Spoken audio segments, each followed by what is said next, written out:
What's up everyone, Brian Zayn here. I just got done watching the 2023 Royal Rumble and I'm here to tell you about it. I got a lot to say about this show. There's some good stuff on this event, some great stuff as well. I cannot wait to talk about that great stuff. Also, some not so great stuff that I'm actually also kind of excited to express my feelings on. But good or bad, I'm going to shine a figurative black light over all this show from the Royal Rumble. The show opens up with the return of Pat McAfee to the announce desk. He gets a huge ovation, and none perhaps bigger than Michael Cole, who the look on his face when he hears the music and everything is a combination of pure shock and surprise and also just unadulterated joy. He looks so happy that his best friend is back here, back in the saddle, and they're calling the action again. Man, it's so nice to see Michael Cole finally in a position where he seems to be enjoying his job. Then the show officially begins in a big way. They're starting off with guns blazing here with the men's Royal Rumble match. At number 1 is the Intercontinental Champion Gunther. At number 2 is his long-standing rival Sheamus, and as you might expect, these two bump meet for several minutes. At number 3, it's The Miz. Poor Mike Mizanin keeps getting beaten up by both these guys. His selling is tremendous here. At number 4, it's Kofi Kingston, who gets a big run from the start. Number 5 is Johnny Gargano. Miz gets the beat to the Bowden to death, gets a kick from Gargano, the Brogue kick. Miz is mercifully eliminated here. Number 6 is Xavier Woods. The New Day beat everyone up. They stare each other down. They're about to start going at it, but then they go butt slapping. Number 7, Karrion Kross. He and Gunther knock each other around for a bit. One of the names of the game here in this match, by the way, is see how many people go directly to Gunther when this match begins just to fight him. That seems to be a big recurring theme on this one. There's a whole lot of beef in this Rumble, and it's a lot of big guys just beating the crap out of each other. I feel that in this matchup, Daniel Bryan, or Bryan Danielson, I should say, might have been watching this match and seeing all the abuse these guys were taking and goes, "It should have been me!" At number 8, it's Chad Gable. He and Xavier do some amateur wrestling, which I'm pretty sure I've never actually seen done in a Royal Rumble match before. They actually cut away from it. They hide it for a good several seconds.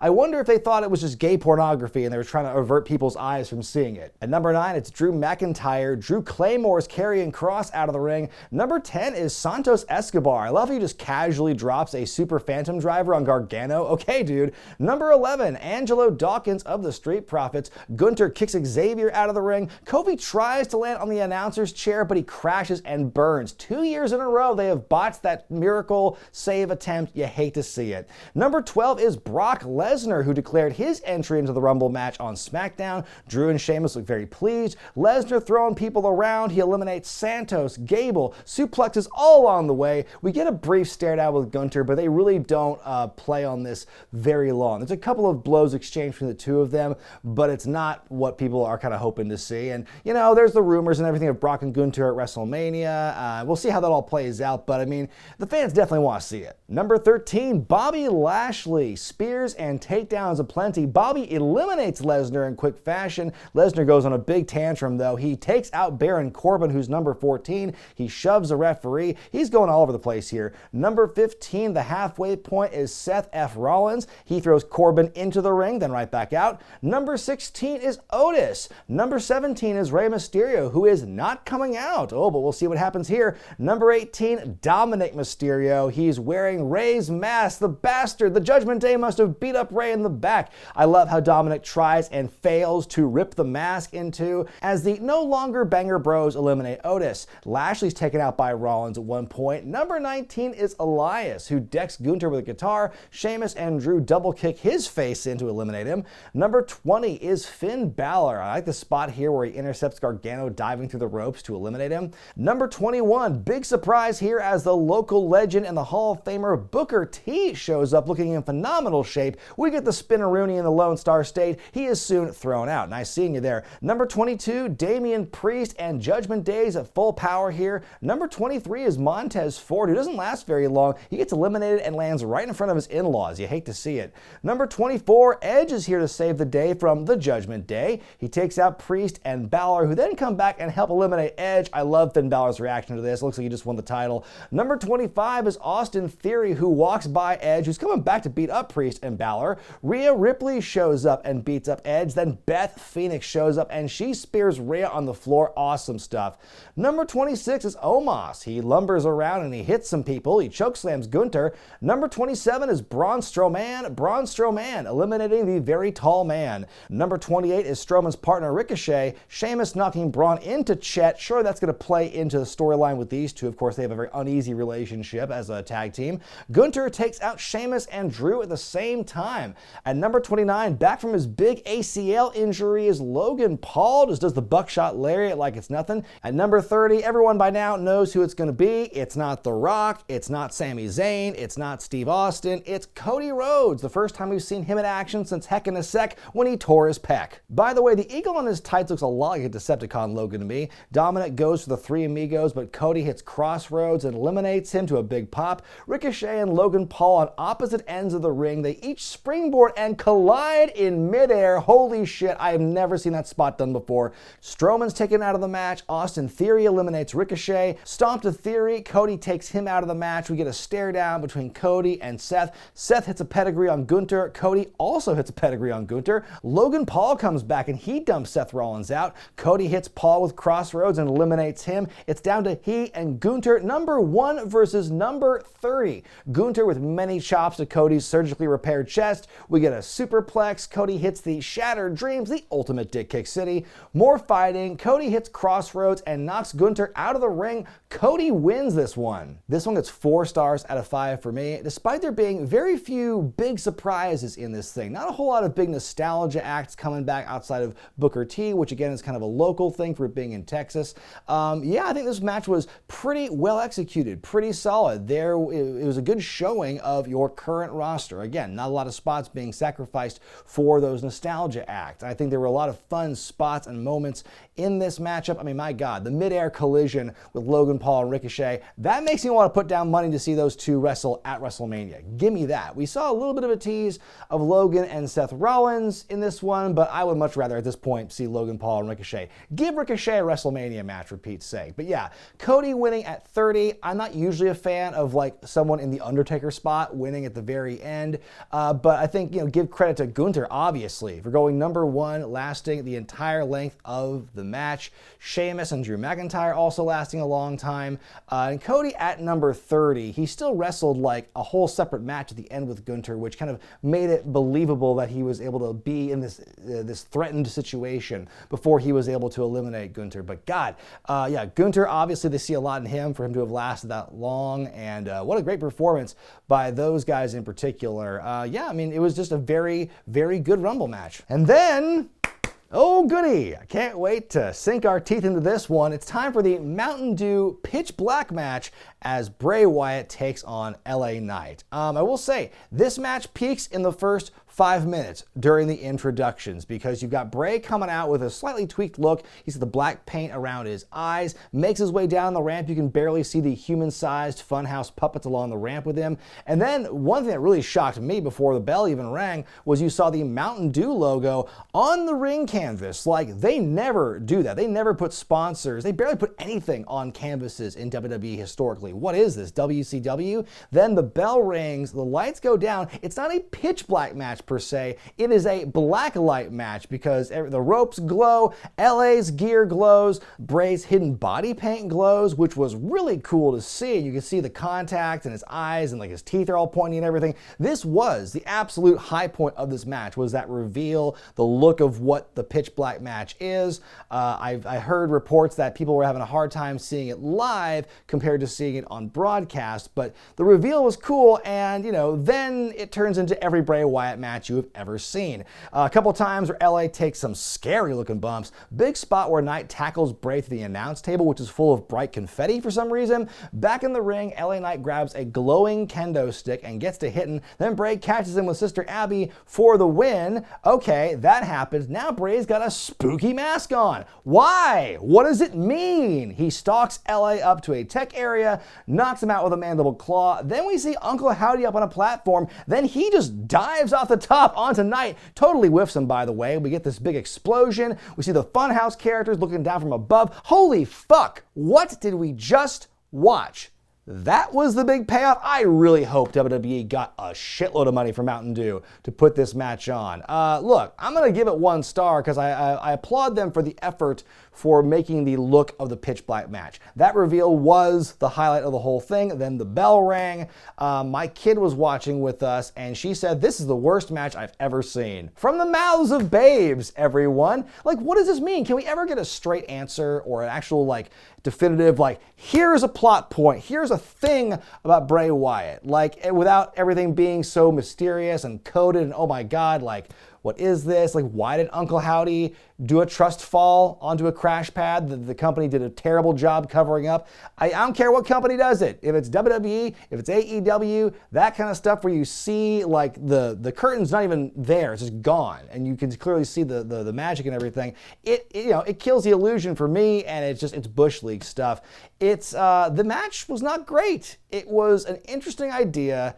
They did the best they could with it, but I swear, like, every time Bray Wyatt introduces a new character or some new wild stipulation match, it just seems to fall flat ultimately. Like, it's a great character, it's a great persona, but when it's time to actually have the matches, it doesn't add up. It doesn't line up, doesn't jive. It just kind of operates in its own little bubble separate from everything else. It's like a really weird version of the Codyverse in AEW where things go on there and then people come in and go out of those feuds with nothing to show for it, like it never happened. But everyone saw it. Everyone saw it and it was there, but it doesn't really matter ultimately. Like, what is this going toward? Like, where do you go with this when you're Bray? Okay, now it's time for a palate cleanser. Raw Women's Championship match as Bianca Belair defends against Alexa Bliss. And I tell you what, I don't have a whole lot to go on with this matchup. I mean, the last match took a lot out of me just watching it. And then this match itself was just kind of a letdown. You got Bliss working over Belair with a lot of chin locks throughout this match and a sleeper.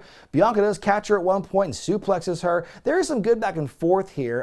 Bliss blocking the powerbomb, hitting a DDT. Alexa goes for Sister Abigail, but Bianca counters into a KOD to win. Pretty straightforward. That was pretty much it. But then we get some spooky Alexa footage. Then we see the Uncle Howdy stuff where he says, do you feel in charge, over and over again, and that's that. I give it 2 stars out of 5 because at least it was better than the pitch black match, but it just felt like a regular old match. Like, any intrigue that we saw in the build to this where Alexa's like, I am the personification of evil or whatever, like, none of that was really present in this one. I didn't see any of that stuff that we were alluding to in the build for this. And I feel, if you're going to do that, right, you should really have swapped this match with the pitch black stuff, because after seeing whatever it was we saw at the end of the pitch black with Uncle Howdy, to have this next match and with the same Uncle Howdy footage we saw like 2 or 3 weeks ago is just, it's so weak. Like, why wouldn't you have it the other way around? Because we just saw him do the fucking dive. Like, and now he's, what? Okay, so we made it through those last 2 matches. They were definitely not the bee's knees, but things do get better as the show goes on. We now go to the Women's Royal Rumble match, and it definitely lifted my spirits after those last 2 matches. Number 1, Rhea Ripley, still selling the spear from earlier. Number 2 is Liv Morgan. Number 3, Dana Brooke. Number 4 is Emma, and as she's coming out, we see Dana and Rhea doing something that seems to go horribly wrong. Number 5 is the Bays, Shayna Baszler. Number 6 is Bayley. She eats an oblivion the second she gets in the ring, almost gets eliminated. Number 7, B-Fab comes and B-Fab goes. Cole still taking time out of his day to shit on Top Dollar. Number 8 is the NXT Women's Champion and another Texas native, Roxanne Perez. Number 9 is Dakota Kai, and at number 10, Damage Control at full power with Io Sky. Dana Brooke is very dumb, gets eliminated by Damage Control. Dakota Kai takes out Emma. Perez is hit hard and she flies out of the ring. Number 11, back for the first time in months, is Natalya, rocking the WCW Brett Shades, the Jim Neidhart beret. Number 12, Candice LeRae. Baszler and Natalya fighting on the apron when Damage Control knocks them both off.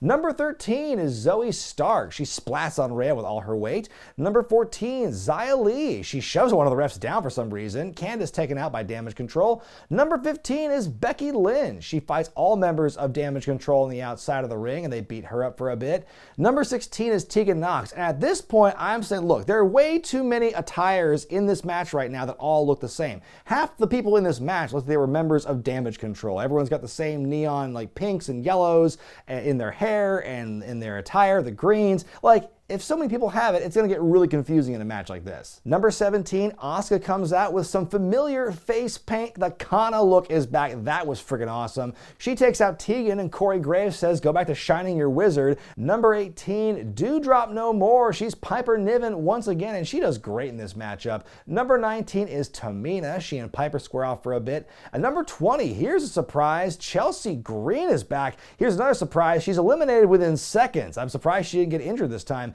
Kai and Sky are gone. Then Bayley throws Becky out of the ring. Then Liv Morgan eliminates Bayley. Number 21, Zelina Vega, dressed as Juri from Street Fighter 6. Hey, she got video game money. Good for her. She and Xia Li have a 2D fight on the apron until Vega eliminates her. Number 22, another Texas girl, Raquel Rodriguez. Number 23 is Michin. Number 24, Lacey Evans. Number 25, Michelle McCool, who we saw at ringside sitting with her kids earlier in the front row. She hops the barricade and suddenly she's in her ring attire. Of course, she's very dominant at first. Who does she think she's married to? Number 26 is Indy Hartwell. Number 27, Sonya Deville, who takes out Zoe Stark. Fun exchange with her and Asuka. Lacey with a Cobra clutch on Vega, dumping her hard to the outside. Number 28 is Shotzi. Sonya pushing Indy off the top rope and she's gone. Number 29, Nikki Cross with the Warrior Sprint. Michelle McCool has spent the last 10 minutes just selling on the ground. Number 30 is Nia Jax, who actually jumps the timer, but a big surprise to see her back here. I, for one, personally was kind of shocked that she came back, especially with the stuff that she was saying on social media after she was released. Like, oh, you wouldn't believe how many people in the locker room got fake vaccine records, but I'll never tell. Everyone stops and focuses on her. They surround her. Everyone wants a piece, but she's just too strong. Rhea tries to slam her, but can't get her up. Covers for it by going for the Riptide. Everyone takes out Nia Jax. One by one, more ladies are taken out of the ring until finally it's down to Liv, Asuka, and Rhea Ripley.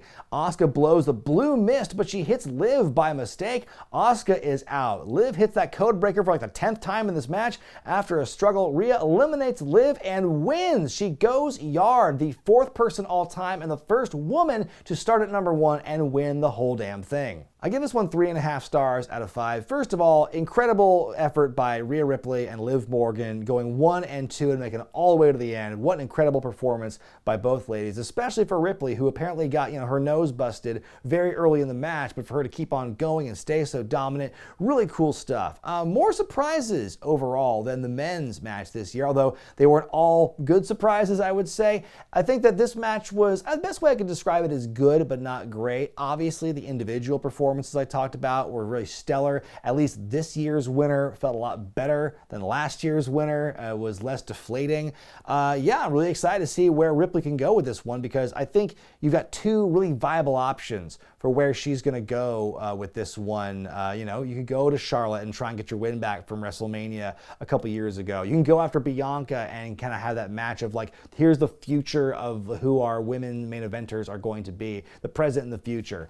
Either of those I think would be great. Supposed country rock star Hardy performs and Pat McAfee sings along. Then we go to our main event for the undisputed WWE Universal Championship as Roman Reigns defends against Kevin Owens, and Reigns is accompanied to the ring by Sami Zayn and Paul Heyman. Sami with a little cut in the top of his shirt. That's how you know it's going to get ripped off. We get a Sami Uso chant as the match begins. Owens laying into Reigns early on. Fight on the outside. Senton on the floor. Roman takes over and hits perhaps a rock bottom into the ring. No, that's not a rock bottom, because The Rock always came down with it. Stop trying to plant the seeds of this Rock match. It's not going to happen. If we didn't get The Rock here in the Rumble like everyone thought he was going to, I don't think it's going to happen. Frog splash off the apron onto the floor by Kevin. Big ass powerbomb by Roman. KO kicks out of the Superman punch, dodges the spear, gets a swanton and a kick out. They do have a bit of a slip up on the moonsault, but they cover for it. They do it again. We get a spear and a kick out. Stunner attempt leads to a ref bump. The pop-up powerbomb. There's no referee though. After some hesitation, Sami hands a chair to Roman, but Owens hits the stunner. We get a kick out. Superman punch and another spear, another kick out. On the outside, Roman spearing KO through the barricade. Roman shoving Kevin back and head first into the steps twice. Looks so brutal here. Kevin is still swinging, but one more spear and Roman wins and retains. Sami looking physically ill after seeing the brutality to his former best friend. The rest of the Bloodline shows up. There's going to be a lay ceremony, but nah, Roman says, not yet. The Usos keep beating up Kevin as Sami has to sit there and watch. Out come the handcuffs. They cuff Kevin to the ropes, many super kicks. Roman talks trash and is going to go in for the kill with the chair. Sami steps in. He tells him it's done, so Roman gives him the chair and tells him to do it. Roman telling him to pull the trigger. He's pie-facing Sami. He's really getting in his face about it. Sami finally had enough. Hits Roman with the chair. And I tell you, the pop that emanated in the Alamo Dome from that moment, that had to be one of the biggest ovations I've ever heard on WWE programming. It sounded so loud, it was distorting the audio and it made it sound like it was staticky as I was watching it on the show. That was such an amazing moment, just for the crowd to be there with it. I was so stressed about that moment. Was he actually going to do it? God, the build to it was great. And there's this moment where everyone in the ring is shocked at what Sami does. And Jay and Jimmy are both yelling at Sami. And suddenly you got Jimmy and you got Solo and you got Roman all beating down on Sami as Roman is screaming at him. You see in the corner, Jay is distraught and conflicted and he goes to leave. He walks away from his family and oh my God, the full circle moment, considering it was over 2 years ago when Jay was the first one to stand up to Roman. It's how the bloodline even was formed in the first place. And after the relationship that he and Sami have formed, this web we have woven to get to this point, for Jay to see that and see his newfound brother getting beat like this, he doesn't know what to do and he has to leave. What an incredible moment that was. And then you've got Roman back in the ring with a brutal beating of Sami with the chair and everything. The fuck you Roman chant. Hey, they finally got that chant exactly the way they wanted it. It all worked out. Then you've got the show ending with Roman and the rest of the bloodline, the fractured bloodline now, leaving as Sami and KO are there in the ring in a heap. 5 stars. I gotta give, it's the whole thing, or the whole package deal. Not just the match, which is great in its own right, but also just that whole post-match angle. My God, this is the kind of storytelling that wrestling fans dream of. This was easily the best kind of piece of storytelling I've seen in any wrestling in years. This was such a great moment. There was the catharsism of the chair shot and then just the brutal aftermath and the reality setting in and just all the relationships and how everyone is just so affected by what happens here. This is 2 years of storytelling. They took their time with this. And the way they pulled the trigger on that, when Sami pulled the trigger like Roman told him to, that was what everyone wanted to see. And it was this brilliant thing. I tell you, it's when wrestling storytelling is good, there's not much better. Like that's the stuff that captivates you when you're a kid and you're watching for the first time. That's the kind of thing that hooks you and keeps you a fan for life. I feel like we as wrestling fans over the years have become conditioned to temper our expectations with stuff like this. How many times have we felt like this when watching something in our wrestling, a story that goes, okay, you've got this golden opportunity in your hands here. You are almost at the finish line. Don't screw this up. And, sometimes it pays off great. Other times they whiff it. I really hope, I'm really optimistic that things continue going this way and we have a really good ending to this storyline, because right now this chapter was just so well done. The payoff was so good. You got to have something big planned for this. I mean, the natural inclination, I think at this point, it's got to be Sami challenge on Roman at some point. I know Cody won the Rumble, and I have no idea how they're going to do this, how they're going to get there in 2 months. Where's Cody going to fit in? Where's Sami going to fit in? I feel that anything less than, if it's Sami and Kevin challenging the Usos for the belts, so what? Like, what about Roman? Like, that's the guy. That's the boss. And the way that this has been built, it just makes sense for Sami to be the one to challenge and, dare I say, dethrone him.